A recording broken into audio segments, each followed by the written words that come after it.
in central Missouri, leaving my home, heading for Anamosa, Iowa. I'm going to go see the iconic National Motorcycle Museum. It shut in its doors for good. September 4th will be its last day, and I've heard great things about it. And I've been to a couple other motorcycle museums last year. I went to Wheels of Time in Maggie's Valley. So I'm going to go here and hope it's really a great experience for myself, and the video is a great experience for you. I can't wait to get to the National Motorcycle Museum and see these fine machines. These machines are works of art, and they really are a history of the inventive people and the daring people who came before us, who made these wonderful machines that we get to enjoy. And for some people, it's not just a hobby riding a motorcycle. It's a soulful experience. For some, it's psychological therapy. For others, it's a spiritual experience. I know when I ride, not only do I get to clear my mind, but I find myself getting connected to nature and getting connected more to God.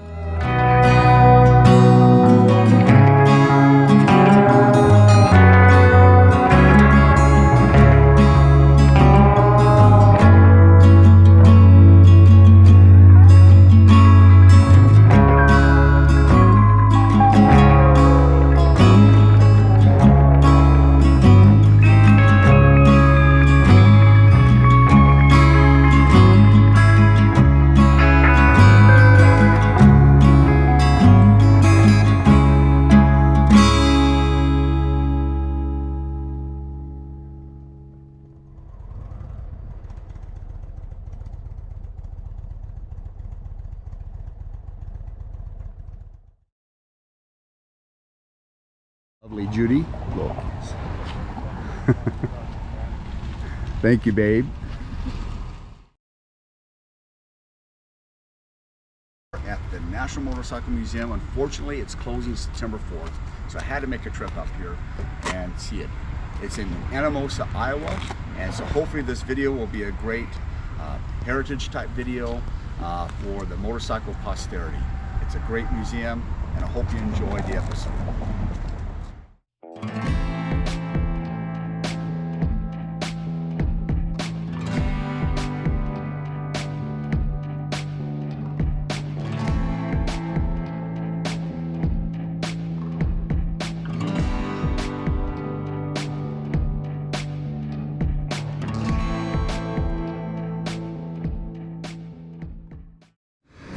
And welcome to the National Motorcycle Museum.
Unfortunately, the Victory line is now dead. Polaris owned Victory, also bought the Indian rights, and it's sad. I have a really good friend. He's got a Victory, and I see Victories on the road, and I like to talk to them.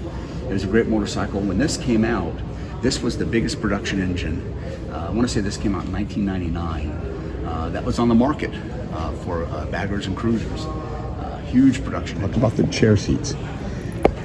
Oh, honey, if I was riding on one of these, I love this car seat. Yeah, you would. Comfy. You like that. You want me to get a sidecar, don't you? I could just cruise, relax. You do all What the about work. that seat over there? Oh, there's This, no way. Let's get you this sidecar. No. Yeah, wouldn't you like this seat? Not even a kid would sit on this. You sure? He'd fall off of it. Look at Oh, that thing. I think you'd love that seat. No, I wouldn't. Okay. Would you ride with me if you had that seat? Yeah, it's doable. That one's doable? It's doable.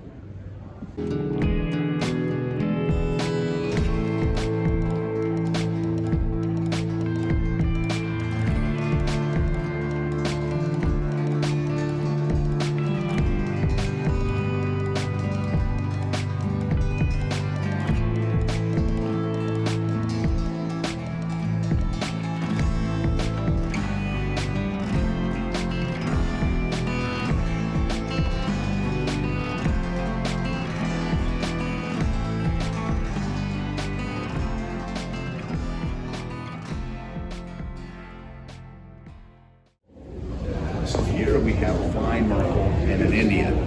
In just a moment, I'm going to take you to see them with engines on them. But this is one from 1919. So Indian was still making bicycles when they made motorcycles. And this fine Merkle was from 1915.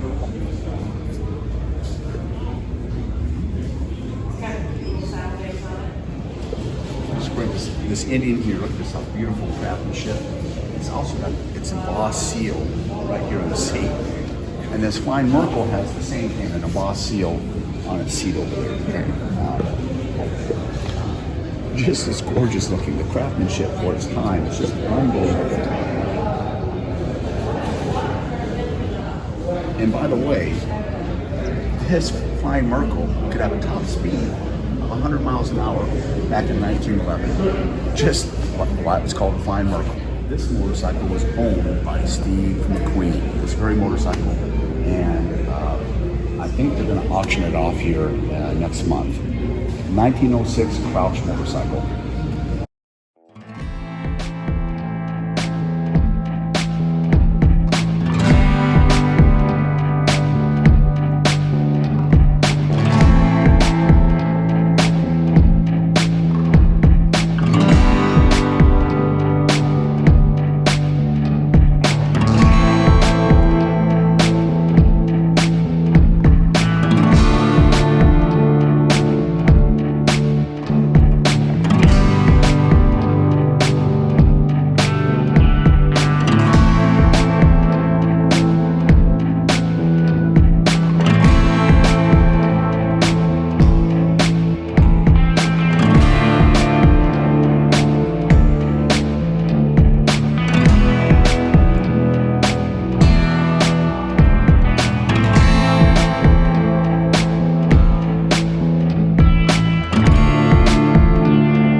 About Harley, you have to admit, is culture. Look all around here, and these are all Harleys. Harley has probably the biggest motorcycle culture groups that they formed over the years, and this is just an example of it.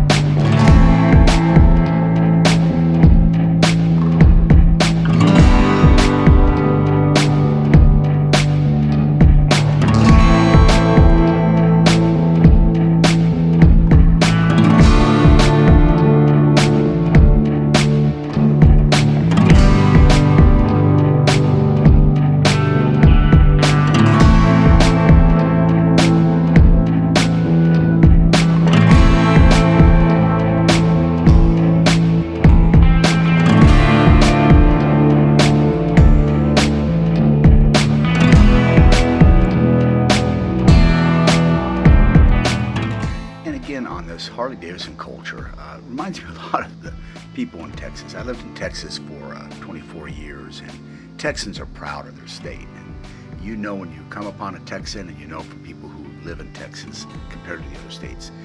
And I kind of liken it a little bit to the Harley-Davidson riders and the clubs and the culture they've built. I mean, they have a brand loyalty with so many of their riders, and it really is awesome. I don't ride Harleys. I'm an Indian lover first and foremost, but it's really impressive, the culture they built. And this museum just really showcases that, I think, extremely, extremely well. Just outstanding.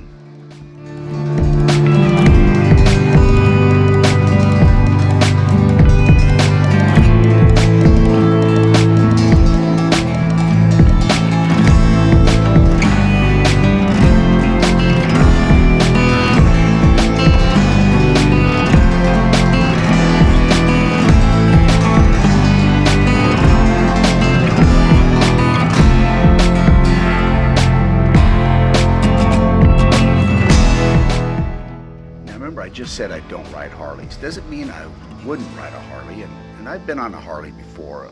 People I've encountered who said, give their bike a try. If someone wants to give me this Harley 883, I'll ride it. That's just a beautiful bike, absolutely beautiful bike.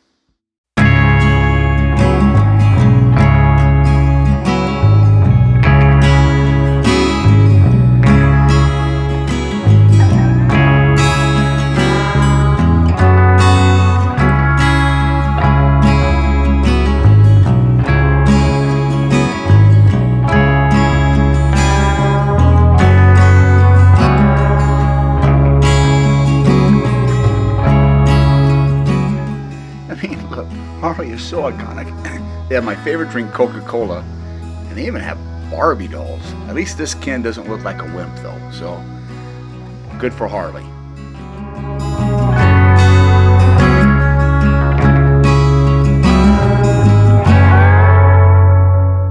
Alright, now it's time to turn that page and look at my favorite motorcycle brand, Indian motorcycles. Just to me, even as a kid, they're just a work of art.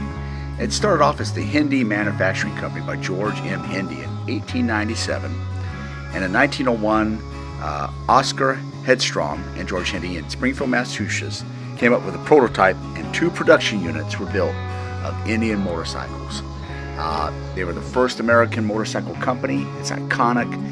And more than any other motorcycle, even though they've been bought by Polaris and they've had other owners throughout history, when they keep that retro look and they keep that artistic look, it's just the most beautiful bike ever created, are Indian motorcycles. I just love them. They're just such works of art. And in its day, it was a high-performing motorcycle, and today, thanks to Polaris, Indian once again is a high-performing motorcycle. Just superior, and I love riding them compared to other motorcycles. When I get on an Indian, I feel part of the road, I feel part of the machine, I feel part of nature. And when I can't ride it, I just look at it, like I said in a previous video, it's like looking at a museum piece. Just absolutely gorgeous.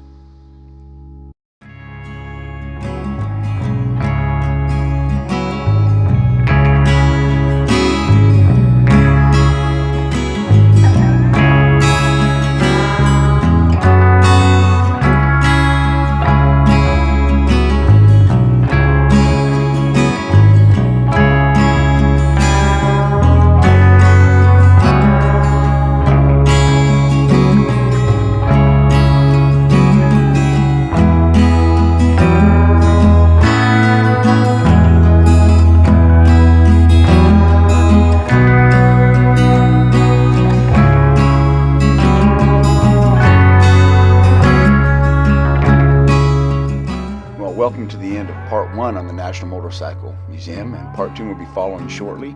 Thank you so much, and I hope you enjoyed this video. God bless. Have a great day.